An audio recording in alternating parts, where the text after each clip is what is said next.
Hi, everybody. Welcome to Small Steps, Big Life. My name is Nathan Aswell, and I'm based in the Vancouver, British Columbia area. And every week I do a show, a podcast, in which I talk to folks that I think are living spectacular big lives and getting them to share their stories about how they got to where they are today, one small step at a time. And today, it is my extreme pleasure to introduce you to someone who's been a good friend of mine for almost 20 years now. Fantastic soul, sweet man, and a master musician, and I don't say that lightly. My good friend Don Schiff. Oh, greetings. Thank you. You're very welcome. With me. I hear the applause all the way from here in Napa. It's incredible. Well, I'm feeling it. There you go. And then Meryl's sending you some applause, so there you go. It is happening. There we go. They're flying all over. Beautiful. Thank you, Meryl. Thank you, Meryl, for always being a part of this. So, Don, let's before we launch, let's just tell people a little bit about you. Wilmington, Delaware, is where you're originally from, right? Oh yeah. I always say, I tell my wife all the time, I'm so glad I grew up on the East Coast, and so glad that I left. I love the East Coast. Just driving reason, it just didn't fit me, didn't really suit me, and. Plus, I was allergic to everything. Oh, it's the summertime, and it's really hot. I'm allergic to that. Oh, it's the spring, and wow, I'm allergic to that. And I figured, okay, maybe winter. Winter will be all right. It was horrible. I was allergic to the cold. My skin would crack. I just thought, I got to get out of here. So Wilmington's a lovely. When did you go? When did you leave from Wilmington? I left after my senior year, got a gig. Let's see, it started, my dad got a call. Well, let me back up a little. So there was a singer named Rosalind Kind, and she is Barbra Streisand's half-sister, and was very, very popular in the New York area, which included Delaware, though a lot of people think it's a city, but it's actually a very small state outside of Philadelphia. Mm-hmm. So I did a gig with her once, and I was still in school. So it was just when I could, maybe on a weekend, maybe in the summertime. So the end of my senior year, she called, and she was going to Las Vegas and wanted me to accompany her. And so that was my first chance to get out of Dodge. And so I did. And it was hot. Went to Las Vegas and discovered, well, sand, I seem to be okay. Cactus and tumbleweed, all right. I'm not sneezing nearly as much. Maybe this is a good thing. So I stayed there for a little bit, played the gig. I think the gig lasted 3 weeks at the Flamingo Hilton. Very, very, I call it my alma mater. That's where all things started for me. Played the lounge. It was great. Some bumps in the road. Everything's like we're saying here, small steps. Bump in the road. First lucky break for me, I'm bumping the road. So show begins. We traveled. Rosalind Kind took myself, which at that time I was playing bass, a guitar player, drummer, and a piano player that conducted. And so we went to Vegas, then added on to the Vegas stage were the local musicians, a big band. Mm-hmm. And so we show up there, and we notice that there's another drum set being wheeled around backstage, and another conductor somewhere, just kind of these ominous people in the background. And, I'm not thinking anything of it, and go through the rehearsal, and everything's going, okay from my vantage point, just sitting on the bass and on my little chair there being like nervous, wondering, I've never been here before, what's going on?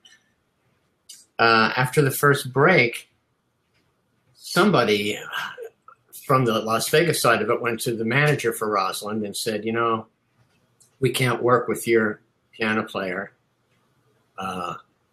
Your drummer, no, we can't work with him either. Going to have to get rid of him, or there's going to be a problem on the stage. Like maybe you're not going to have a band, and you go on tonight. So he kind of fell for it, I think. I just think it was a power play, because there was certainly nothing wrong with the musicians that were traveling with us. They were very, very good.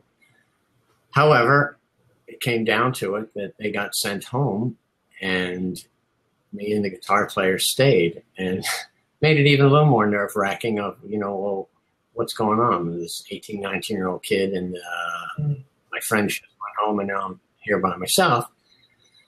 Anyway, did the gig, made friends. There was a particular horn player, sax player, I talked to every once in a while, and he seemed to be friendly, though everybody looked so mean, and everybody had an Italian last name. No matter what band I went to, a lot of Italians on the bandstand.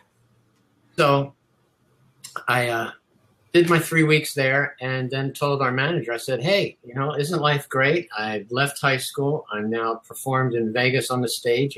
You're a manager. You obviously got her this gig.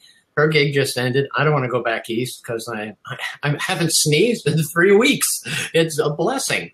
So he said, oh, yeah, I'll get you a gig. And I went, okay, great. He says, meet me down here in the hotel lobby tomorrow morning. So I did. And he said, got you a gig. You're a busboy at this very hotel. And I thought, wow, that's it? And he says, yeah. He says, Las Vegas Union, they don't want you here. They don't want anybody new here. This is the highest paying union in the country. And so everybody wants to be here. So there's a rule. For 6 months, you can't work as a musician. You got to do something else. So got you a gig as a busboy. You're welcome. So he says, and the bonus is every week, every Friday, you have to show up at the Musicians Union and sign in. And if you don't sign in 1 week, they're just figuring you on tour somewhere, you took another job, and you got to start all over again and pay the money all over again. So that's what I did. And I said, there's got to be an out. There got to be something. He goes, well, went to the union and talked to them. And they said, yeah, there is an out, but, rare that it ever happens. A conductor on the hotel, and back then there were only 12.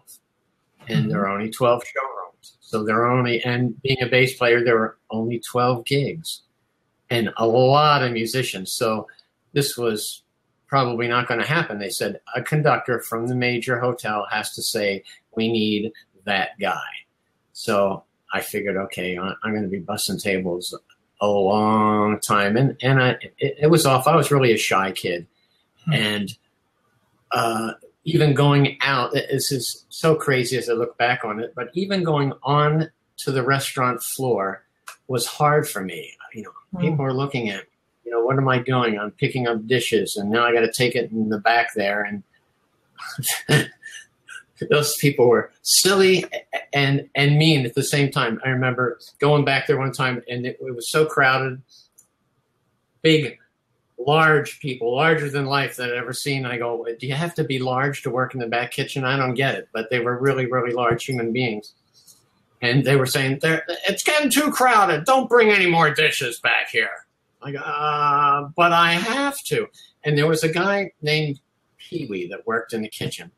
Aptly named because he was, Pee-wee size. He was really little. He should have been a jockey. And so Pee-wee kept bringing dishes back. And how they clean dishes, they pick them up out of the busboy trays, and they had this huge conveyor belt. You put the dishes on, all the silverware, and it goes into this tunnel. And steaming hot boiling water gets shot onto the dishes. And so, it's kind of steamy and hot in there. And all of a sudden I hear all this commotion. Well, Pee-wee brought back dishes. And they picked Pee-wee up and they held him down on the conveyor belt. And I hear this, screaming. No wonder. And then, of course, they pick him up and pull him off. And now I'm shy to begin with. Okay, no more dishes. So Pee-wee lived. And so did you. Yeah, so did I, bringing dishes back slower and slower. So a few months go by, and I remember Christmas time came around, and I, called my mom and my dad, and I took a couple days, and I just flew home back to for Christmas. And I remember my dad just kind of looking in my eyes and seeing that, life's kind of kicking your butt here a little bit. And he just looked at me and said, you're not dropping anchor here. You're a busboy now. You're not going to be a busboy forever. And I'm like, I was already settling, thinking, okay, you're a busboy until what age before you become bus man? I was all ready for the full length career here. And so I took that to heart. Okay, I'm not dropping anchor here. I can stick it out. So, went back. And I I figured, okay, I've been doing this for 5 months now, no guarantee of a job.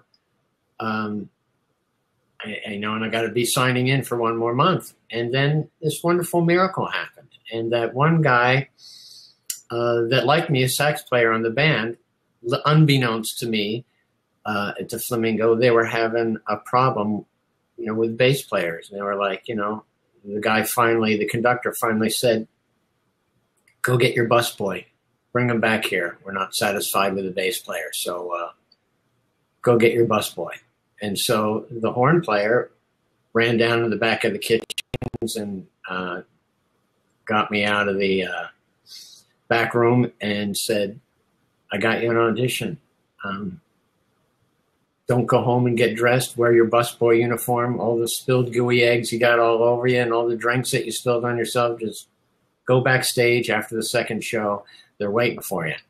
I went, okay. So I did. And being incredibly naive, this is so silly. He says, they need a bass player really, really bad, somebody really good. I know you're young, and you can afford to step on your dick a little bit. And I didn't know what that meant. And I thought, I'm not that well hung. How is that possible? So kind of ignored it, went in the back, got my bass. And the conductor said, well, okay, looking at me back then, it was full of incredible jazz musicians in Las Vegas. Mm-hmm. And they could read, play jazz, bebop. It was coming out of the Frank Sinatra, Dean Martin era and going into more of a rock era. So that was a little bit of a break in my favor because I was so young. And I didn't know. I wasn't on the bandstand yet, but nobody was 19 looking around.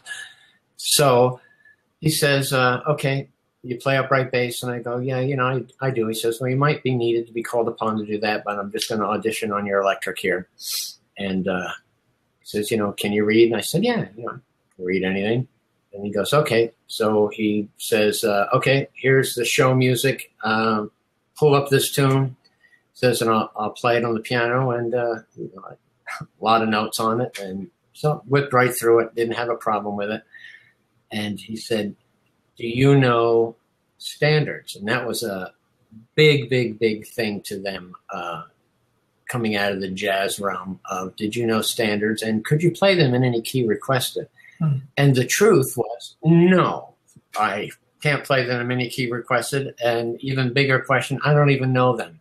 I could play a third of Girl from Ipanema in the key of my choice.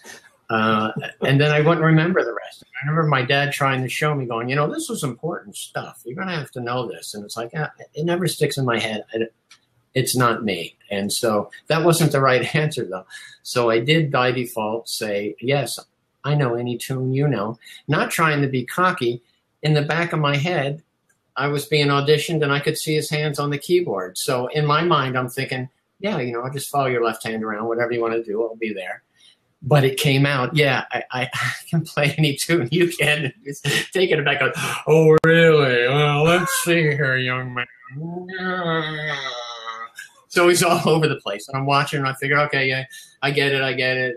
He was really good at voice leading, too. So even if I couldn't see his hands, he was really, really good. It's like, oh, okay, you're going around in a circle for us, and you're going to do the old 2-5-1-6 turnaround, and then we're going to end up on 1.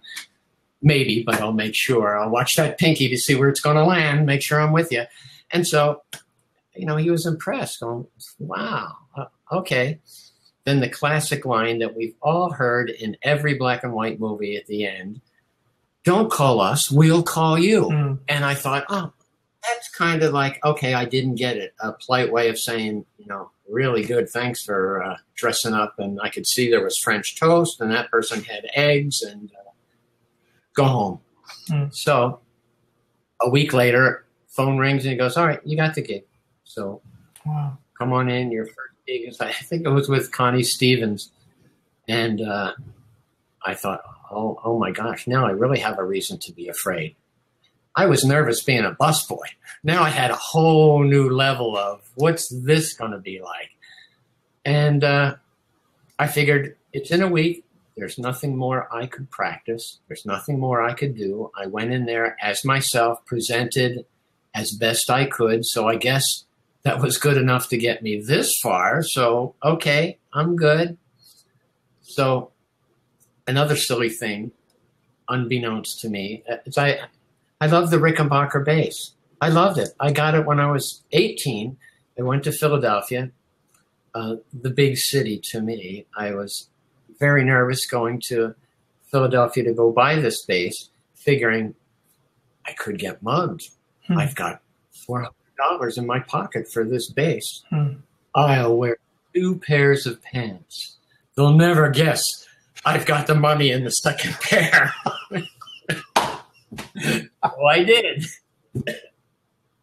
I was big city smart. So we're great up until the point you got to produce the $400. Excuse me if I go behind those amps. I have to pull my pants down to get at my second layer.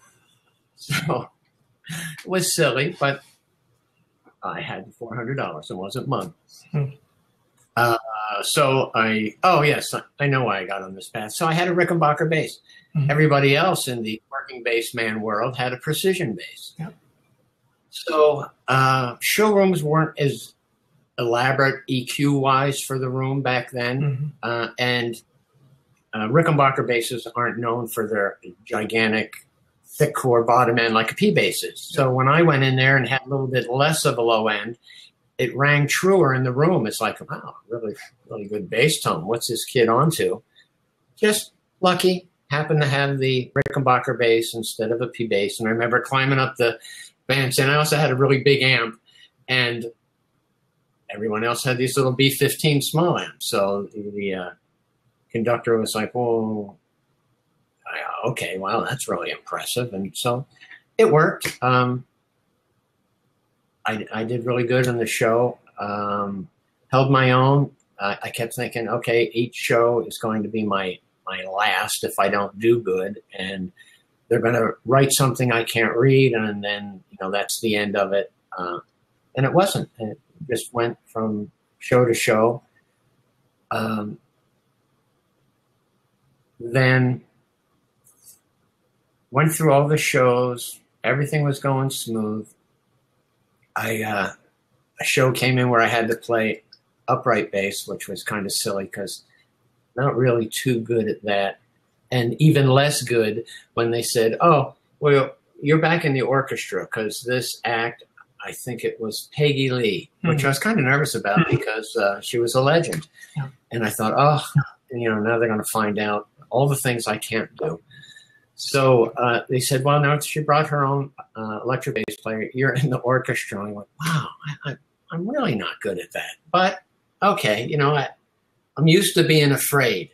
So it was kind of silly, familiar territory.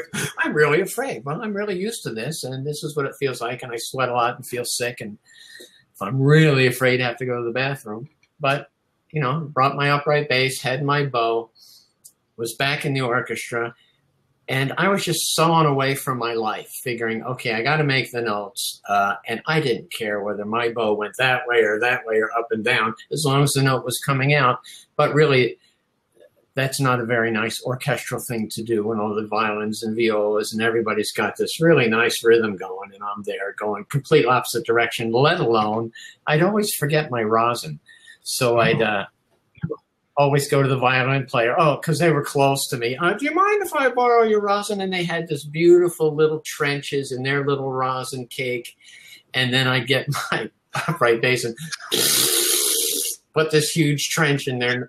Yeah, I wasn't well liked, and they were really happy when I wasn't in their section. Don, could you just, for the benefit of people who will watch this who don't know what rosin is, just explain for a sec what it is? It's a little cake like this, and for cellos and violin players, you get this like little teeny tiny horsehair, and you just rub it through. And in that orchestra, if you were a cello player, you played cello or violin, and you had a little one.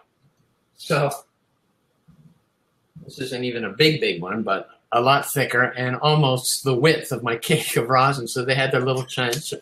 And I just mushed my frame like a big tire through mud. It was great. And they hated it. So anyway, most of the time I got put on electric bass and all was well. And they were like, oh, thank God he's out of here. And I didn't hear till later that no one ever said anything, just the conductor. Apart from this next chapter I'm going to tell you about, was saying, I always meant to tell you, Don, the string players really, they hated you. They hated you. I wish them well. I hated being there if it helps them at all. So usually you stayed at a hotel. You're happy enough to have a job. And the conductor comes to me after, I've been there for a year, and he says, I'm going to say something to you. Pulled me aside. Says, after the show, I'm going to make an announcement, and this has nothing to do with you. And so I thought, wow, what could that possibly be? Why am I privy to such silliness? So gig ends. I'm going, well, I guess I'm going to find out what it is that I'm not to pay attention to. And he walks out and he goes, okay, everybody quick in the band, pay attention. You're all fired. I went, I hope that's the part where I'm supposed to not have that pay any attention to me. And it was. And so he then met me backstage and he says, I want you to know that you're going to be taken care of. Your check is still going to come in, whether this show goes on or not, which it isn't. And you'll be contacted, but don't go anywhere and you'll get your weekly check. So a couple of weeks go by and I'm getting my check for doing nothing. And I get a call from the hiring agent. Wasn't the conductor at that time. And so he says, okay, you're being taken care of. Go over to the big store, which they call the Hilton, whereas the Hilton Las Vegas, not the Flamingo. I guess the Hilton bought out the Flamingo, and they refer to it as the big store. So now you're going over to the big store, but we're not ready. There isn't an opening quite yet where they really want to put you. So just to give you something to do, you're going to go over to the big store and play in Benihana Village, which is the Japanese restaurant. I figured, no, what am I going to do in a Japanese restaurant? So I go there, and they have the band in the ceiling and looking down on everyone eating. And I'm going, well, okay, all right, makes no sense, but I'm in. And they would, in the middle of everybody's dinner, have a karate act, and they would, chop at each other and chop things up. And so you played to that. And they had a little TV camera in case you couldn't really see good. You could look at that and see the people come out from the side and chop. And, okay, great. Love it. All right. Still, 19, 20, and I had really long hair. And the conductor used to say, you remind me of the early Tarzan movies when they had this character Boy. You remind me, I'm going to call you Boy. That's your name. So I was Boy for many months until he comes up in the ceiling one day, makes an appearance and says, all right, Boy, come on over here. I got something to tell you. I got to make this announcement. I don't want you to pay any attention to it after the show. And I go, wow, this is really going to happen twice? End of the show. Everybody, you're fired. Gig's done. And so I figured, well, okay, well, now what I'm doing? I go, well, they don't really have a position where they want to put you yet, but your check's going to be the same. Don't go anywhere. Stay in town. So a couple weeks go by, and then they said, okay, you're now at the big Hilton, the big store, and you got to play for Elvis, Sam Margaret, Ike and Tina Turner, everybody that's on my bio list. It was really incredible. And I never shook wow, I'm not afraid anymore. Now that I was at the big store and they had the much, much, much larger acts, big production, I figured, well, okay, great. Now there's even more to fear and more to worry about. And getting ready to start the Ann Margaret show, which was huge, full orchestra, full everything, all these great, gigantic, blown-out charts. And I look at my music, and I had never seen so many sharps and flats in my life. That changed every 16 bars, and I thought, oh, okay, is the game whatever you're looking at, that's not the note. It's really going to be sharp or flat. So I didn't think I was going to be able to keep up. and I'm starting to sweat really, really good and get really, really, really nervous. When a union rep comes on the stage, and we're getting ready to hit bar one, and he goes, "Everybody, musicians are on strike. Go home." Saved by the bell. So we went home, phone rings, and I figured, what does a musician's strike look like? And he says, well, you don't strike at the hotel you work at, so there's no animosity. Nobody can come back at you. So, Don, you're over at that time at the Landmark, which is now the Stratosphere Hotel. And you walk around there, just show up at 9 in the morning, and somebody will meet you there and tell you what to do. So I show up there, and they have this big, looked like a 1920s Depression sandwich sign that, you put your head in the middle, and there's a placard in front, placard in the back, and, local 369. And it was a windy day. So I'm like, okay, I'm going to strike. Whoa! Whoa! Help me! Getting blown around the street. And so then this black sedan pulls up, and I figured, I guess they're going to give me more information. The door opens up, the window comes down, the guy says, "Get your sign and get in." I figured, okay, being 19 and not thinking that I was going to end up with a ball gag and duct tape and thrown in the trunk, I ditched my sign, got in the back seat, and they gave me something to drink out of a flask and a joint, and they said, "Drink it, smoke it, we take you around the block, and we drop you off again when we're back in a couple of hours." So I drank it, I smoked it, and I found my sign, and wow, this is how musicians strike. This is incredible. So strike's over because the busboys and every other union followed it. So no dishes were getting done. Pee-wee wasn't being able to thrown through the washer. Everything was going okay. And the strike ended really quick. So now we're back into that show again. And I read the flats and sharps. I went through it. But it put something in my mind as I was looking at the music. And the conductor waves his arms. And I thought, this is like a sheer cliff. I'm either going to sink or I'm going to swim. Because I don't think I could read that many sharps and flats that fast with all those notes. And they had the arranger who did all this wonderful orchestration sitting out in the house with a drink in his hand. I remember watching him and going, he's listening to everything. And he's going to know whether I'm reading or not. Conductor waves, I'm in, and it's music from Tommy, because Anne Margaret had been in the movie Tommy, and so it's all from The Who. And I went, oh, hey, rock and roll, right up my alley. So I'm looking at these sharps and flats whizzing by, and I just thought to myself, it doesn't matter. If I make this feel incredible, I'm gold. And so I read a little of it, just enough to know, okay, I'm in this key. I hear it, I see it, but this is a little cooler of a bass line. This would really make this lift.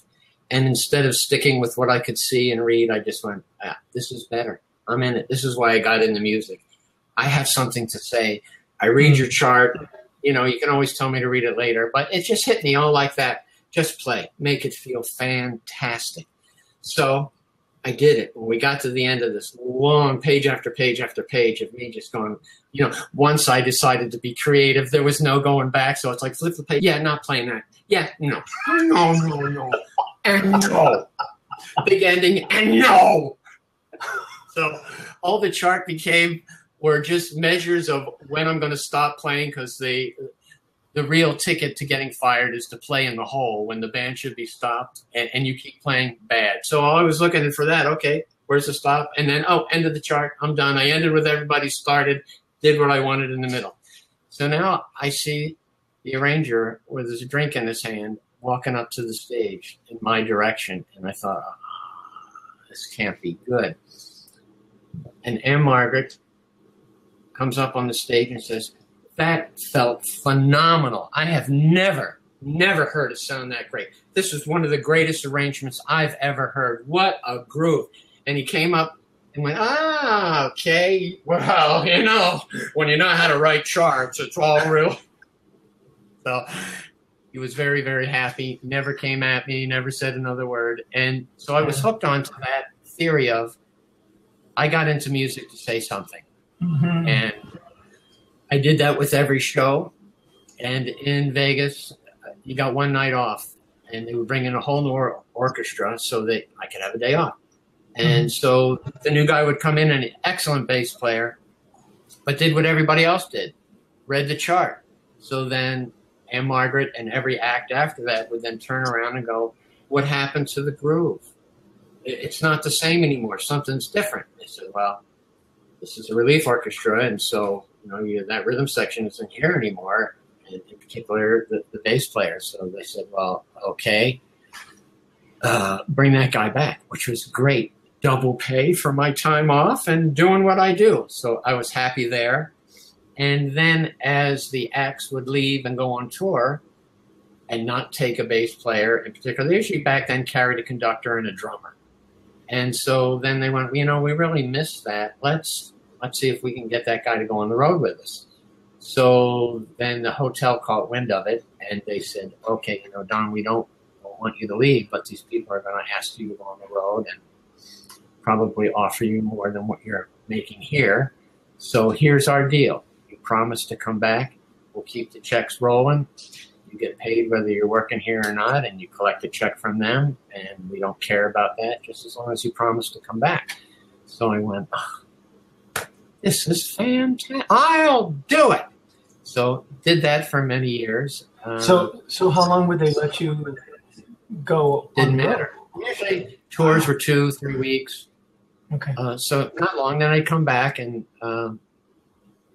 sometimes they went back to back, and sometimes they were even in the same town. It was just a few hotels down playing another act.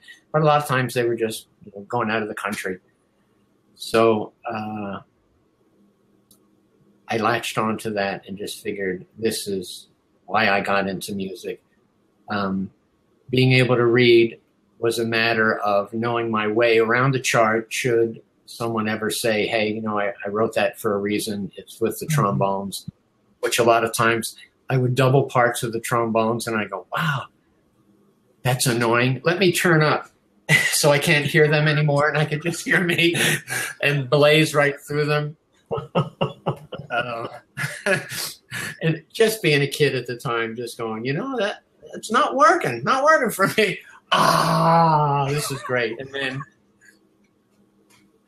it would usually work for okay, maybe we can circle the trombones out of that area and just, it's kind of feeling good this way. So let me ask you a couple of things. Let's go back a little bit. Your dad was a musician as well? My mom and dad were both music teachers, and then my dad became a supervisor of the arts for a school district, and he was an incredible teacher. He had the gift for just getting a group of kids that were just raw clay that were so bad it would just like drip through your fingers, and he'd give them some solidarity and turn them into decent human beings, and a lot of them became professional musicians. And so he would start bands. Toward the end of my last couple of years of high school, he found this organization that was a sponsored youth group, and he would then audition kids from all over the United States and then take that band that he would create and take them to Europe. And if a lot of the kids came from poor communities around the country, and if they didn't have the money, then he'd find them the money. And so he found all these groups that would give money to certain organizations, and the bands were so good. I remember my dad ended up taking the band to a college competition in Paris. And so it was being taken place in the Eiffel Tower. I think it was on the second floor where they had a restaurant. And unbeknownst to us, we're just, as we're playing, noticing that, well, these kids look a lot larger than us and older, kind of mannish. And that's when we found out, well, they were all high-end college jazz bands. And I don't even think my dad knew it. He just says, oh, well, hey, he was a bring-it-on kind of guy. So I had a couple solos and wasn't thinking anything of it, playing away. At the end of all the competition, my dad's group won. Top of the line out of every college that was in there. Wow. On my solo piece, I thought I'd be really, really clever and go, well, what happens if I take my bass bow, and I play it on my electric bass, of course, just on the G string going up and down. Well, they were so impressed. I got a special award on the Eiffel Tower with a little French flag on it, and I thought, oh, that was really nice. So, made my dad, I'm sure, incredibly proud. Mm-hmm. And a few other people for solos got their awards same way. And so I grew up under that kind of guise. Prior to being 14, it was like, oh, my dad, he plays anything with a reed on it. My brother played anything with a reed on it. I was like, I'm not going to be a musician. That's horrible. I'm going to be, my earliest memory was a garbage man, because I really thought it was cool how they could like palm the top of the trash can and then roll it down. Back then they had to lift it up, and anything you threw away that you thought you might like, you could have it. So I remember look at my dad's face when I was a kid. What do you want to be? I want to be a garbage man. So then I was going to be a veterinarian. And then at 14, that's when my dad said, I brought home a trombone, a trumpet, every instrument imaginable for you to latch onto, and you haven't. The last one, bass. There's need for it in the area you could work. And so that's how I started. So then I went, it's actually a cooler instrument than I thought. So what, he just put it in your hands and you just started messing around on it? Yeah, he put it in my hand. He goes, just try it. Try it, please. For God's sake, just try it. So I plucked on it. I'm like, okay.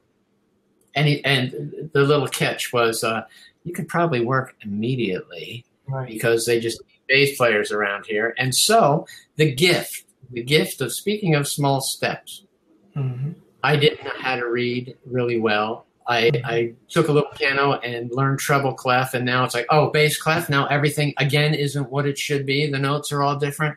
Hate it. So I'm not going to, really dive into reading. So I do these casuals, and, of course, I didn't know any of the songs either. So I got, hip to the watch the left hand or use your ear, and I developed a great ear. If the piano player was a great player, he had great voice leading, everything made musical sense. It was like a perfect math equation that I could feel. And I went, wow, I can divide and subtract just by feel. This is great. So developed a good ear. And if they weren't a good piano player, then they were blessed with my alternate notes of not guessing where they thought they were going. So then back then there was a big band.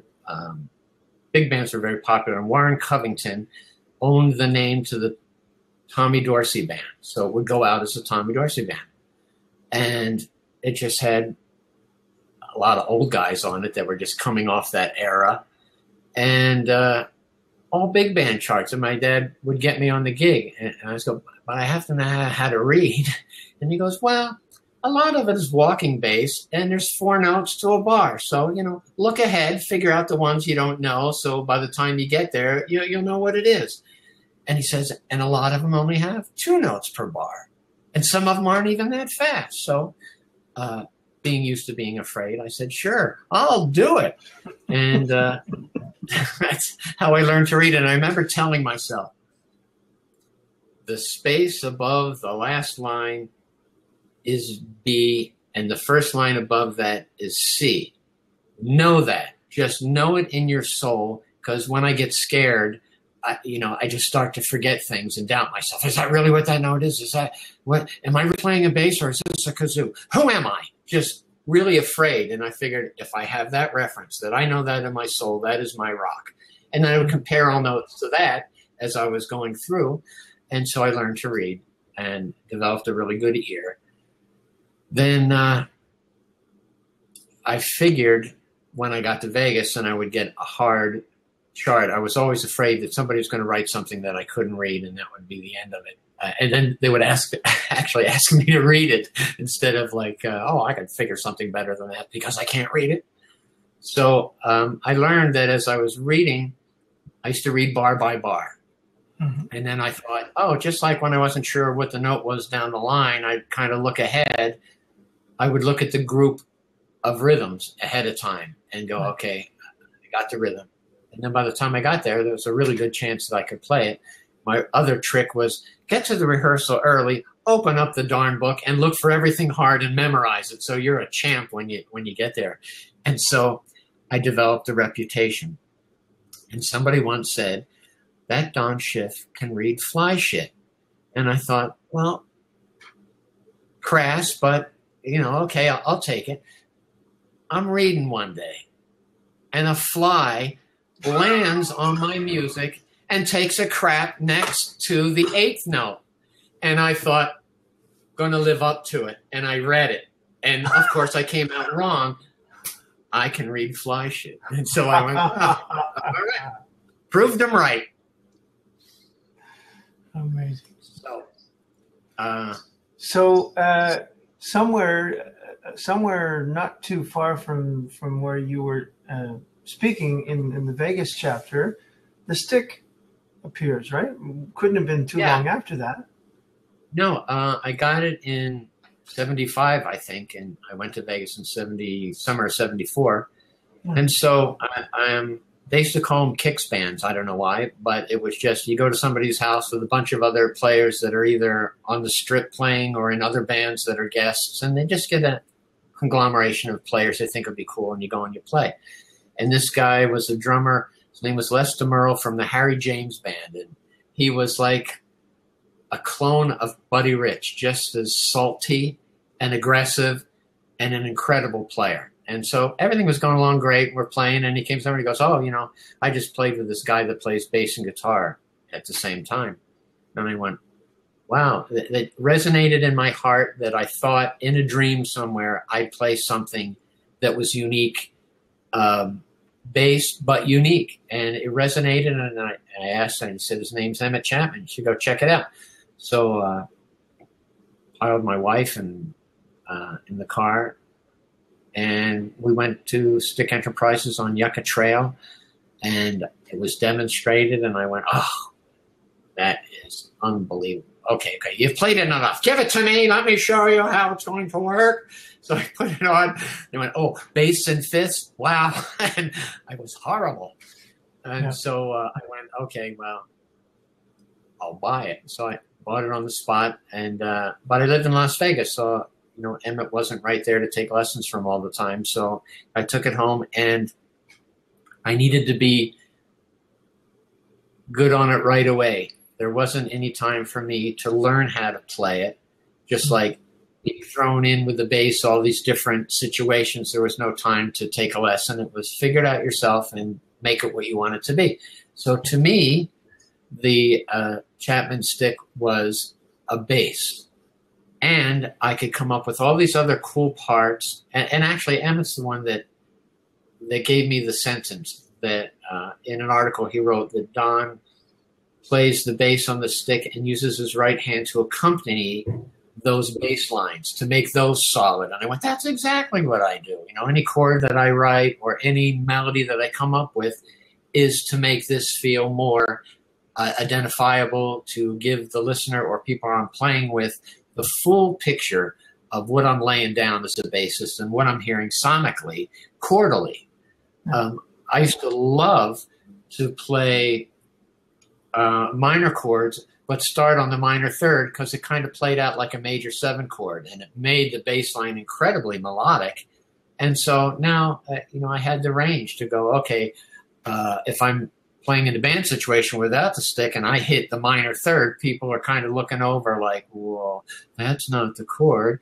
But I used to always think it's the chord when I'm done telling you what the chord is. And if I play a minor third, it's a C minor with the minor third in the bass until, I bring it back down. And I had a knack for being a melodic bass player. It wasn't just always let me play something arbitrary to be crazy.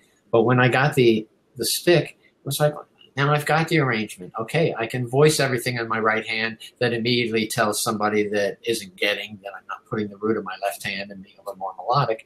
The full picture. Love the instrument for that. And I thought, this is for me. So I really needed it to be a bass and develop that aspect of it. And Emmett wrote a very, very kind thing in an article saying that, after I took lessons from him for a time, and I went back and he said, and this time I'm not sure who got the lesson. And I thought, oh, God bless you. Thanks. That made me feel like I was on a path of my own and had a blessing that, yeah, you know, you're doing great. You took what I created and showed me something, another aspect of it, like turning the prism a little bit, getting another color. And so I was so happy and thrilled with that. And so I dove in with that. And then I thought, I'm good, but it would be great if I didn't always have to play a melody and a bass line, or always chords and bass in the left hand to get the melody out. And so then I figured, well, I got to sing. And so that'll be great, but I don't think I'm all that good. And then it hit me. One of my greatest inspirations was Bob Dylan, who I thought had, like, maybe, in my opinion, one of the worst voices that I could think of. Everybody made fun of it. But he got the song across. He used his voice as a character. He wasn't trying to be Frank Sinatra or any high-end yodelist, ventriloquist, contortionist with their voice. It was him, and he became legendary at that, and I gained a great respect then for the sound of his voice. And I thought, well, I could do that. As long as I'm sincere with what I'm going to sing and sincere with what I'm going to say, it'll translate like that.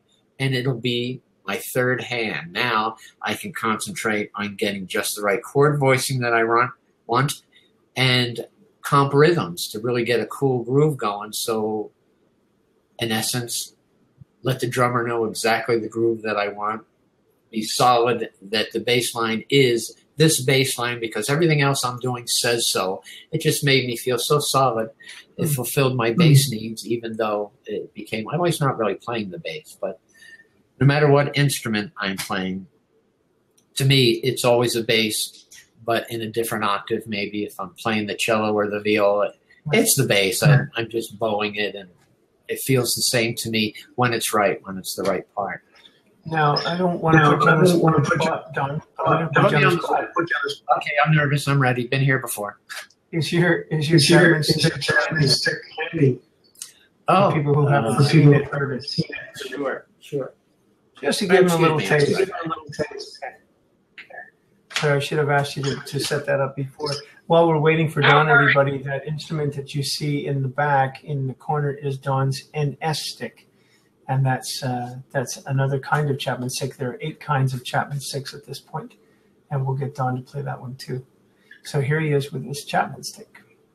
Now, this is a older model, and in this one, they make them now. Oh, something happened. Uh-oh. Wow. What happened? I don't know yet.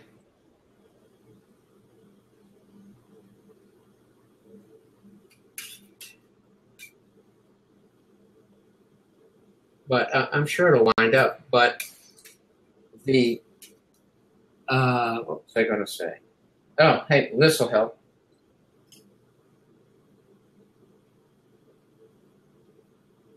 Oh, so I was traveling with both instruments in a case. And so this is a case where it doesn't work out so well, where something gets bumped and the string pops off. It should come back together oh so nicely. So while we're waiting for Don to do that, everybody who's watching, have a look at the strings. You can almost see, I think, that the bass strings are actually upside down. The lowest bass string is in the middle of the instrument, next to the lowest guitar string or melody string. And they go, so the strings go in opposite directions. And so that is the challenge to this instrument. Is it's the way I like to explain it to people is it's like playing bass lines on a cello with your left hand and playing guitar parts with your right hand. And it's it can be quite confusing initially. I play the instrument as well too, nowhere near as well as Don does, but it took me a long time to really wrap my brain around that. And I understand now why they set it up that way. But I think the string broke, but it's okay. It won't stop me. It's got 12 strings. How many can you possibly? That was a good thing. So, but let me see if I can get it to grip because it's an octave in an octave that I use.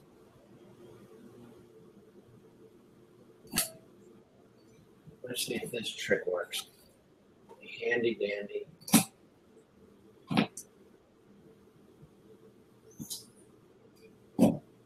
No, that trick will not work today. Oh, I see. Yes. Ouch. It will never work. So,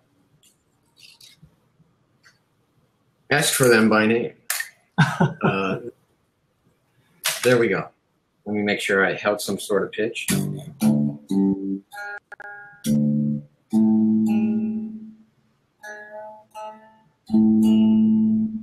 Okay, great.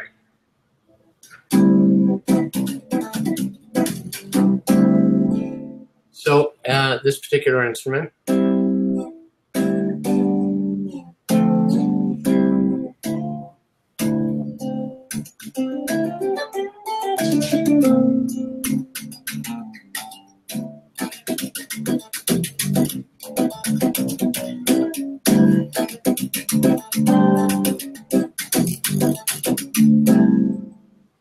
comping between the two hands is kind of one of my favorite things to do. Yeah.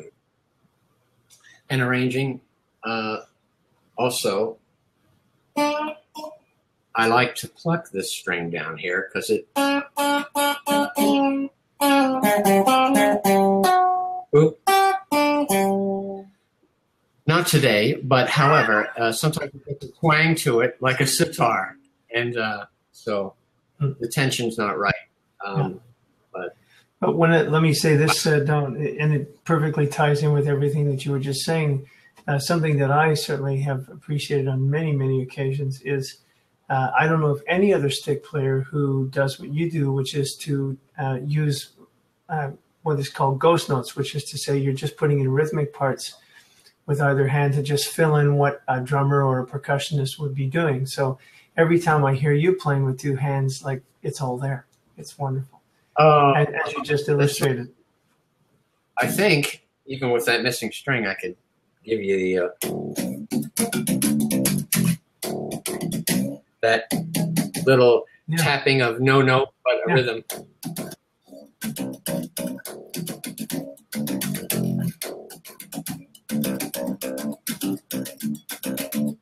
Boy, I never really realized how much I play that string that's missing. That's a good one. We're going to keep that in the line.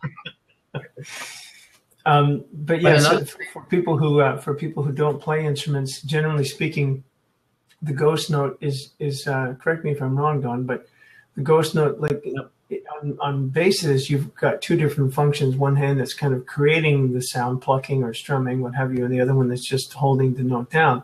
Ghost notes are kind of a whole other beast, and it's just amazing to me that you're able to do both of those functions with the one hand. Ghosting or sounding the note at the same time. It's just amazing. Nice too. To see. You have two hands. You can do ghost notes.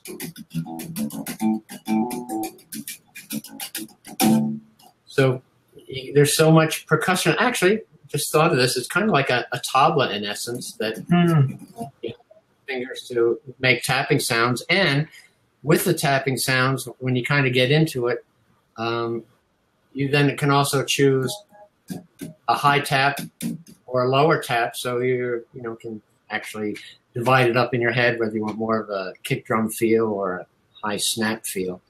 So okay, so the stick becomes part of your life, and as you said, no time to kind of learn how to do this. It's sink or swim with it. Do you start showing up at your Vegas gigs with this in hand? Yeah, I would do that. But by that time, I was touring a lot, and in '77, lived in Vegas, but toured outside of Vegas mainly, and ended up in Los Angeles a lot. So just started meeting other people and figured what I really want to do was be a session player, write songs, whatever I could, be in a band, start a band. I didn't really know that by the time I got there, session playing was kind of winding down and becoming something else. The 60s were really a hotbed for being a session player like you've always dreamed, where you'd go in there and you would be given a skeletal chart maybe some chords, maybe a few notes, an idea, a concept, and you got to create and play the cool line. And it was always my goal to play the signature bass line that, well, if you don't play that line, the tune's not the same anymore. So like Come Together, if you don't play the ding, then you're not playing the song. So I just always wanted to always nail that. I call them etched in stone bass parts, where, okay, that is exactly the part for that. So I figured going into sessions, time is money, and they didn't want to hear a whole lot of experimentation. So don't tell them that you're experimenting. This is my new bass. Sure, it doesn't have a body and all, but that's what makes it so special. So I learned to play bass lines that were, though I'm playing in fifths, actually learning bass in fifths made me a better fourths player. It really stretched my mind because I went from low to high so fast. But it worked against you when you were trying to make a fourths bass line sound really cool and good. But I just learned to lay it down because I had no option. I wanted this instrument to work, so I'd go in playing.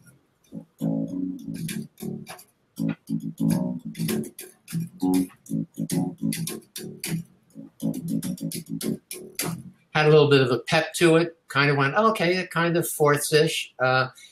Little of that made it easier in fifths, but, not going too overboard because they wanted to hear a bass line. And so they would just say, oh, okay, I guess it's a bass. All right. And then they would be happy with it, going, okay, that sounds fantastic. All right, what a great bass that is, whatever it is. And not tell them that I'm playing the stick or that I could lay all these other parts down.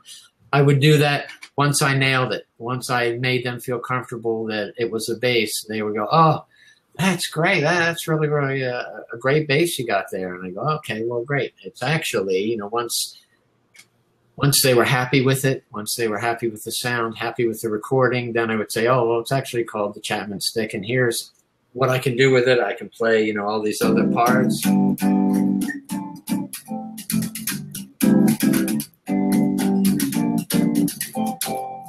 And they go, oh, all that together? All right, we'll take it. We'll call you next time and, ask for that by name. Which they never did. It was just they call you up and go, oh, well, do what you did before with whatever that instrument was. We don't care. We just know what you do. Come in and do that. So then I got a reputation as that, got to do some session work. And then Emmett invented, and I used to bring my bass too, just in case, if they wanted a P bass or Rickenbacker. I mean, this is not that. Yeah. So I just didn't really always like, if I went on tour, oh, I got to bring a bass, so I got to bring the NS, and I would do my best successfully to not take a bass. It would just be, I'm going to make this work, and anything that they wanted on bass, I'll somehow make it work. I just didn't like carrying a lot of instruments. Yeah. And so then it invented, with Ned Steinberger, the NS stick, and why I have one right over here. Indeed, and hopefully you do. So while you're doing that, I'll just say to folks, so the one that Don was just playing started to be produced in 1974, the Chapman stick, the original Chapman stick, and the one that Don's putting in now, the NS stick, started to be manufactured in 1999. And it's like a bass with extra strings on top. That's one way to think of it. But the distance between the strings is the same as it would be on a bass and most of a guitar. So it was a way for Emmett and Ned Steinberger to get guitar players and bass players to feel like they weren't starting all over in the stick world. And Don Don got the first one, which he still has. I do. This was the one that went in before production. So if there was anything wrong with them, it didn't go into production, and I got it. So nothing wrong with this one. I like it. And I kept this one. It's a little different body shape than the ones that are out in production. And this one has a hole in the bottom because when they came out in production, there was going to be a little spike that came out like at the bottom of the cello, right? So my opinion was, nobody's going to want that. In other words, I'm not going to want that, so let's not put it in there. So anyway, the new ones don't have that, so it wasn't a bad idea. I just wasn't going to play it like that. I figured, okay, it sits and feels like a bass. If I want it to sit and feel like a stick, it can certainly hang that way too. Mm-hmm. It's very good if you want to accommodate the smoothness of how your wrist aligns with your arms. But I never had a problem with having, a tweak there. And I thought, it was supposed to be mainly enforce another tap instrument, and little different to see your way around, still in stereo, so you can divide the effects up. But what I loved about it was the fact that, I've got my bass back as a pluck instrument. And I went, that's fantastic, because that's a nice and beautiful tone. It's got, sounds like somebody's, you got a metal mallet and you're really hitting the strings, but it's not a pluck tone. And a lot of great bass lines and a lot of things that I want to express myself with have that pluck feel. And so I love that. I went, okay, I've got that back, or I've got that whenever I want it. I could interchange it, and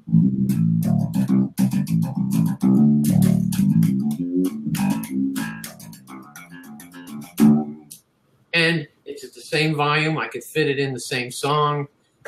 I was ecstatic. And so Emmett said, well, why don't you take this one for a year and, figure out what it can do, and then we'll go into production with it. So I did.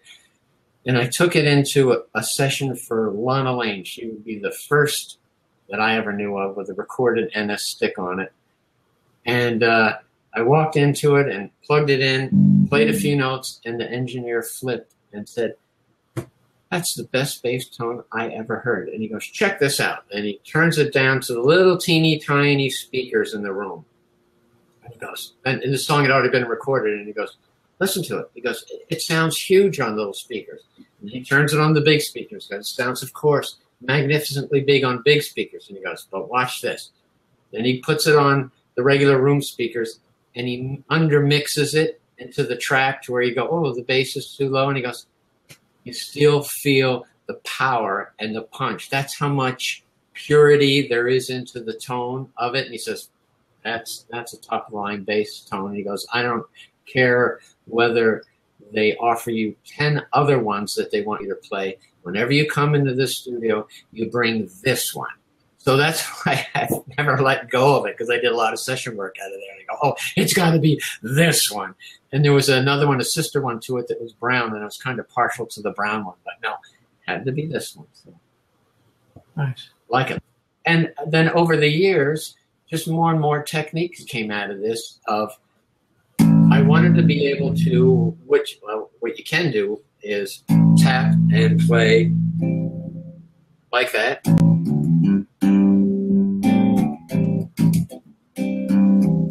Which is all very nice.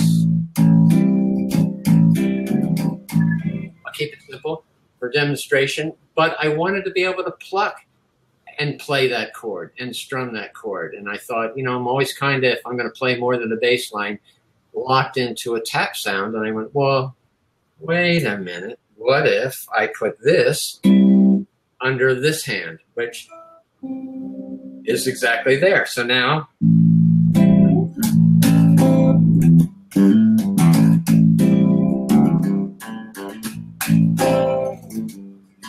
so I have all the little accents that I have when I pluck, like, common to do that in between.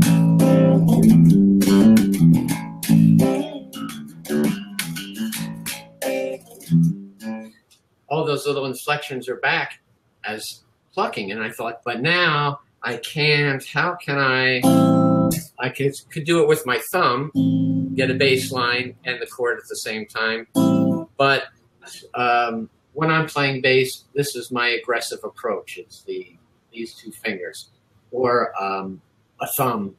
And so I thought, okay, I think this will work if I pop the bass note and then with my first finger, let me show it this way, pop the bass note and flick my first finger like it's the pick on my nail. Then I have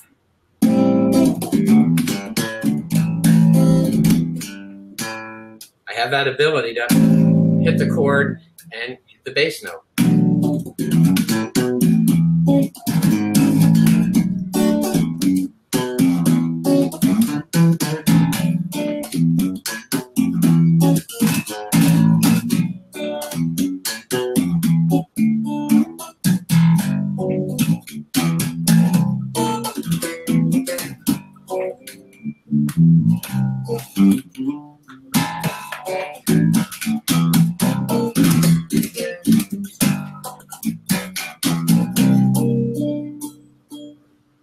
All my inflections, you can make them match. And then I know the one you like, Nathan. I was a James Brown fan and loved the guitar player. I just thought he had, like, next to the bass, had the coolest part where he would just play the same little lick over and over, but it exuded such feel. So it was just an aspiration in me that just fell together. I'll zoom in. Cameraman, zoom in.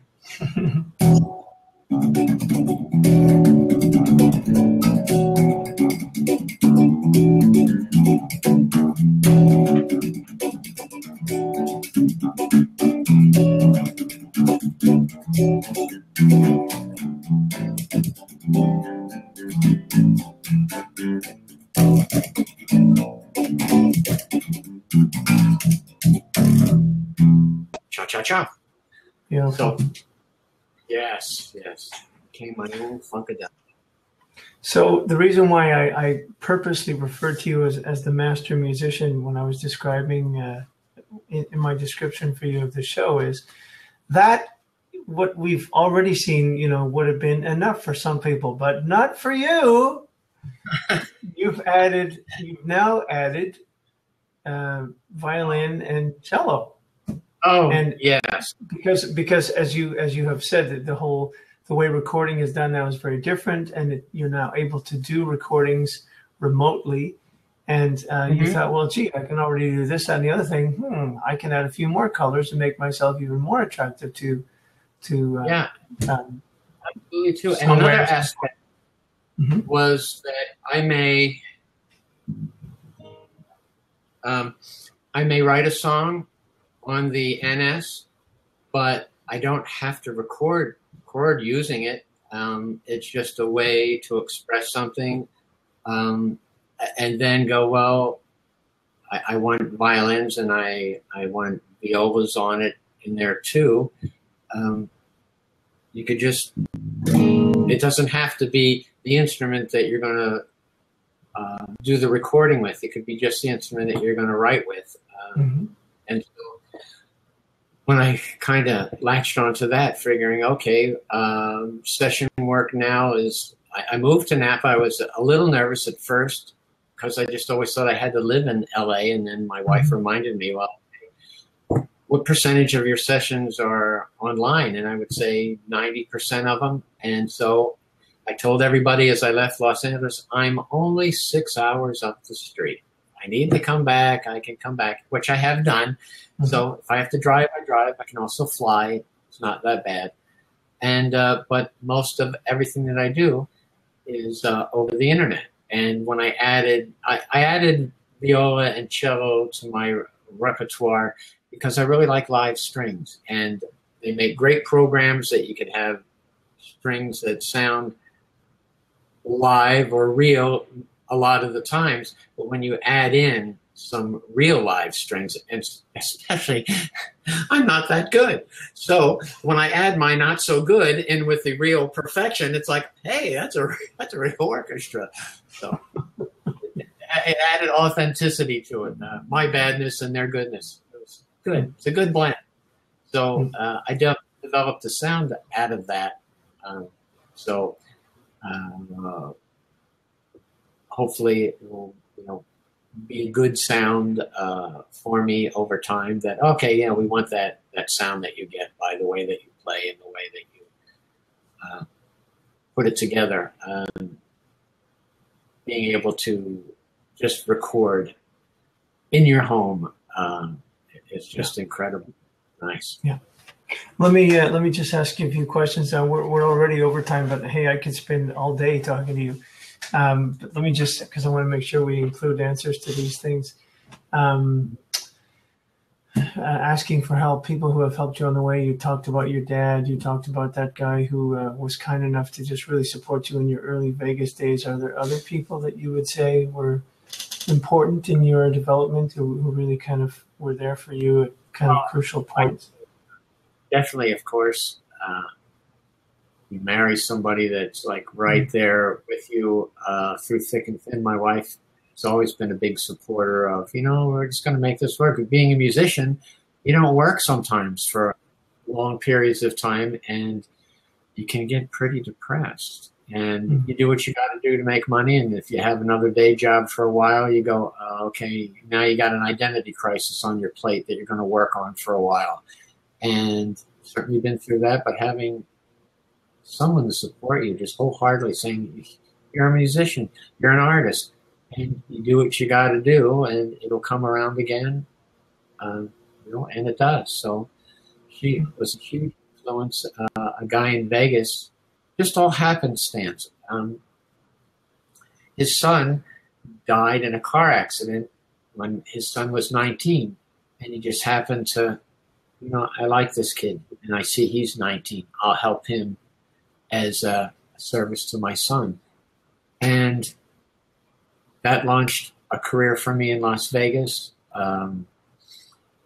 Coming to LA, I had a friend that when I did casuals are, weddings, bar mitzvahs, when I was 16, 17 in Delaware, he was a drummer that I really got along with, and he was twice my age. And he moved to LA probably when I was 17. I stayed in Delaware because I was still going to school. And he moved to LA. And so I called him up one day after I left Vegas, moved to Los Angeles, and said, what are you doing? He did TV shows and was a successful studio drummer. And he says, I know this studio that's just starting, and this guy, Frank and Tully, they need a bass player. It's kind of like a Christian group, and despite your Jewish background, I think they'll like you anyway. So a little humor on his part. So he introduced me to them, and I did some work for the studio. Frank was the owner of the studio that I work at a lot to this day, and Tully is his wife. And she and I started writing together back in the early 80s. Just out of that, I worked with that drummer before. I moved to LA. He lives there. He introduces me to the people. We write a song. Pat Benatar records it, and the album goes gold. So you can't plan for these things. I allow my life to unfold. There's a way I wish it to be. There's a way I hope it will be. And then there's the way that it is, the way that it unfolds. And the choice I have is, how do I feel about that? Am I grateful? Am I happy? Am I going to be angry? Am I going to wish it were something different? No, sometimes we all play all those different roles, but the basic core is, I am so grateful. I am so happy every day for what's happened in my life as I look back on it. When I was 14, starting to be a musician, I prayed to God, going, I will do this, but can you at least whisper in my ear, am I successful? Will I have success? And the answer came to me, which I thought was quite brilliant. Yes, but it's not what you think it's going to be. And I thought, okay, that's enough for me. I'm in. So joining the Las Vegas Musicians Union, when I was really young, this guy came out of the extreme heat of Las Vegas, and he just looked homeless and a mess. And he came in for a drink of water, and I remember thinking, is this what I want to do? I don't want to end up like that, because I know that there's always not a whole lot of work. Maybe it'll be different for me. But just always, I forgot where I was headed with it. Always thankful.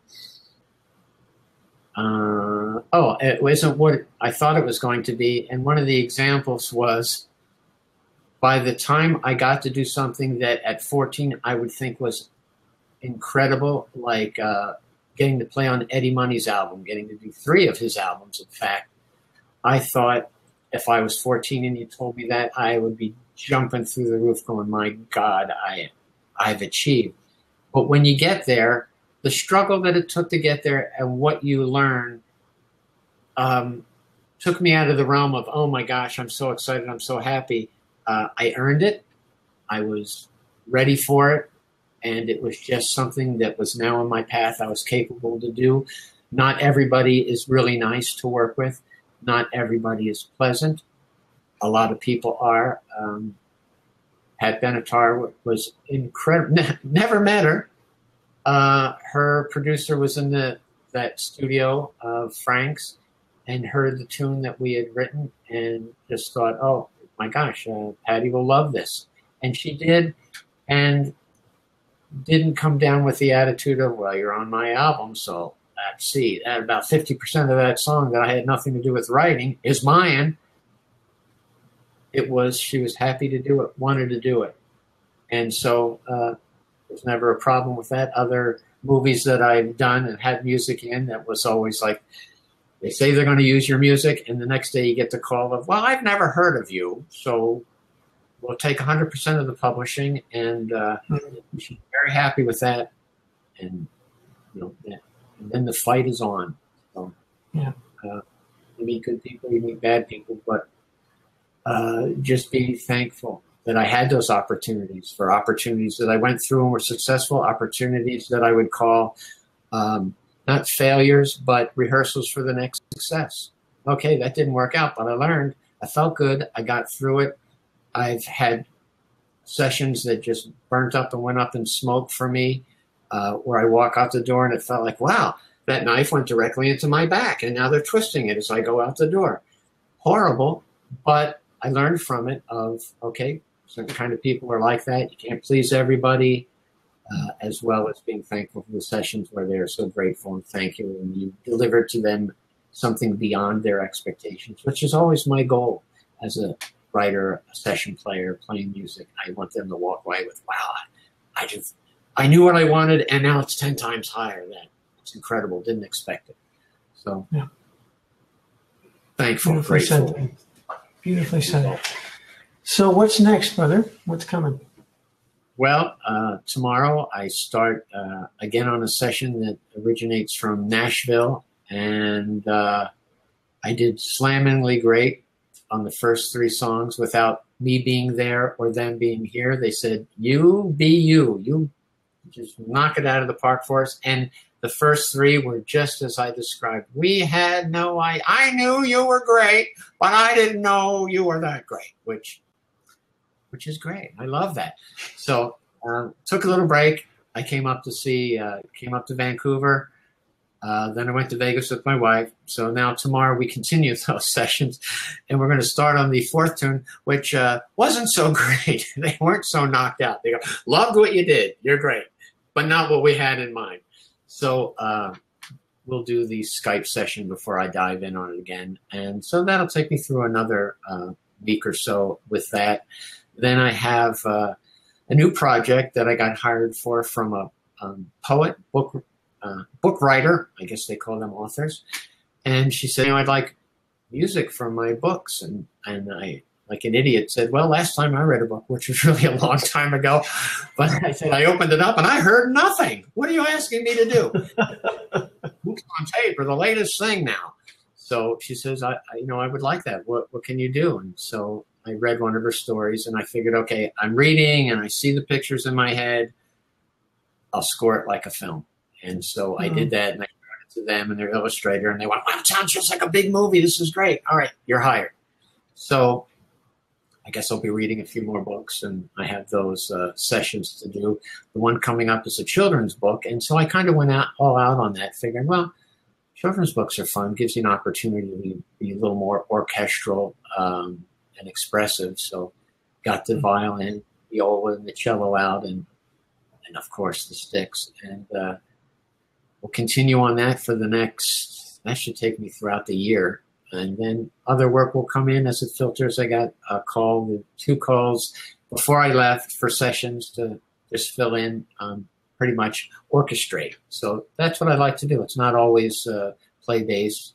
I like that they've heard it. Do what you do. You have a free hand. If you're going to play, stick on it, do that. If you're just going to orchestrate, do that. So that's going to be this year. I'm really excited about it, enjoying it. Moved to Napa. I have, wish I could move the camera around, but I can't. It's a gorgeous facility. And as I look out over the top of my screen, it's gorgeous Lake Berryessa right there. And I'm on top of a mountain, and I look down on most of the birds, but the buzzards keep circling high. So either I'm rotting and dying, or it's like fly high. So it's gorgeous. Oh, and a long time ago, I went to your first seminar, and we were laughing about my NyQuil, of how that's my wine drink of choice. So another successful show for you. I salute you. I will have nightcap this. And you know it's kind of empty. I nip that a little bit every now and then. So I should explain this. 20 years ago in 1996, I organized the first stick seminars in Vancouver in 96 and 97. Don was kind enough to come and be one of the instructors in 97, and Greg Howard was the other instructor. Greg was kind enough to do a show with me last February. If you want to look back at the archives to see that, Greg is a wonderful musician in person too. And I will never forget the first night that Don and Greg were staying at my place. After the first night, Don literally had Greg and I in tears doing a whole routine on NyQuil, how addicted he was to NyQuil, and it's remained a running gag to this day. So that's why the NyQuil references continue. So. We were so loopy with laughter. So then I've been telling, of course, Napa loaded with grapevine. So I'm starting the NyQuil grapevine on my yard. I'll be able to grow bottles just like this, and cherry and lime. So do come visit. This I have no doubt. Oh, you bet your bottom dollar on that. So I just want to make sure that people know how to contact you in case they want to take lessons from you, or hire you for sessions or orchestration, or making their book sound like movies. Or just ask. Got a question? You want to know something? I would be thrilled to let you know what I know. Okay. Helping along the way. So as you said before we did the show, the 2 best ways to, DonSchiff.com is, I looked at it before our conversation. There is a way for people to contact you through that. And a more common way for you to reach out to people and let them know what you're doing is your Facebook page, Don Schiff 1, which I also had a look at. It has, I think you posted on it yesterday or whatever, so that looks like a place that you're on quite frequently. So either way, people can reach you pretty easily if they want to. My email address, DonSchiff@sbcglobal.net. SB as in Bob, right? Correct. Yeah. And okay, so what I'll do on the YouTube, the replay, there's a little area underneath the video where I can put in things. So I will put in your email address. Would you like me to put your phone number in there too? Completely up to you. Okay. Yeah. Your cell phone number? Yeah, that'd be great. Okay.